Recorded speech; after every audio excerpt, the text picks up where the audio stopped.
Helo bawb, Meic Plandwy, Pennaeth Cynllunio, Perfformiad a Thrawsnewid, Gwasanaeth Tân ac Achub Ngogledd Cymru. Mae gen I neges bwysig i'w rhannu am dyfodol ein gwasanaeth a sut y gallwch chi dweud eich dweud i'n helpu i amddiffyn ein cymunedau. Un o'r prif amcanion ar gyfer gwasanaethau tân ac achub yng Nghymru yw lleihau risg yn barhaus ac yn gynaliadwy a gwella diogelwch i dynasyddion a cymunedau. Nod ein cynllun rheoli risg cymunedol yw nodi risgiau sy'n wynebu'r cymuned ac mae'n disgrifio sut y bydd yr awdurdod tân ac achub yn rheoli'r risgiau hynny ac yn parhau i atal ac ymateb i danau ac argyfyngau eraill.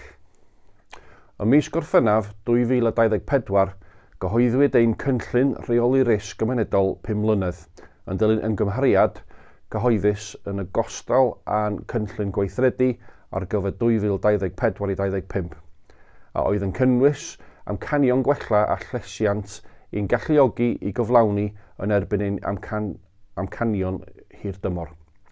Felly, rwan rydym yn gofyn i'n gymunedau cymryd rhan mewn ymgynghoriad ar y cynllun gweithredu rheoli risg cymunedol ar gyfer 2026 i 2027. Mae eich llais chi yn cyfri, felly gymerwch eiliad i gymryd rhan.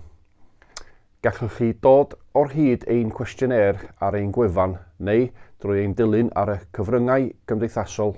Mae'n gyflym, yn hawdd a dim ond ychydig funudau y mae'n ei gymryd.